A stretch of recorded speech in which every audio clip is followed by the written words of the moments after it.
The movies taught me that telephone booths are the greatest cages. The breath exhaled between one narrow window and the next charts the most dangerous space any soft neck can inhabit.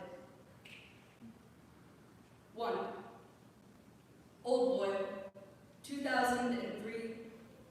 A man spins the dial and gets trapped in a lifetime of basements, echoes of the body papering the dark like the constellated craters of moons. The body laid in a crust of fried dumplings, the body draped atop edible complexes, the body looming under the barrel of a gun. 2. The Matrix, 1999. A woman wrapped in an unreasonable amount of leather, cyclones between the bow ear of an iron receiver and the maw of a garbage truck. Theory. Both cases are proof that even phone calls are capable of burial, of dragging the body into the jaws of violence.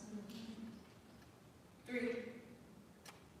Last month, another scene with a phone call dropped onto the cutting floor of old campus, another voice funneling bladed omens out the speaker.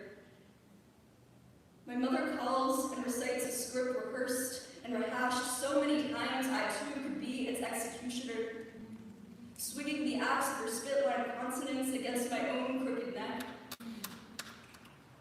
She is counting the men in my life and lining them up against a wall, chewing up names and tossing them into a bonfire of Pinterest vision boards. Bible study BQ'd smoke around my neck like a loose collar, my waist wrapped in the flame of baptism plus ones, floral dresses snake between my knees, femininity wound against my chest like preparation for surrender. Theory. In every case, the disembodied voice is also a wind that whirls a hapless person into another world, an inconceivable mouth wreck. Tonight, my mother calls again and holds me captive to a booth full of choked air, her voice spinning me into an apocalypse. My mother calls and suddenly, the moonlight storming out on the green tonight, and the clouds can barely bear the weight of it all. The landscape assembling itself into a matrilineal graveyard. Bouquets of bridal trains and veils jammed against street corners. Cathedrals cradling the crook of traffic lights' collarbones. In this world, I am up to my knees in literal shit. Yellowed invitations and stained gowns washed atop pavement like uncontained sewage. In this world, I am the only breathing subject left between ivory towers and the serrated edges of wedding rings. Theory.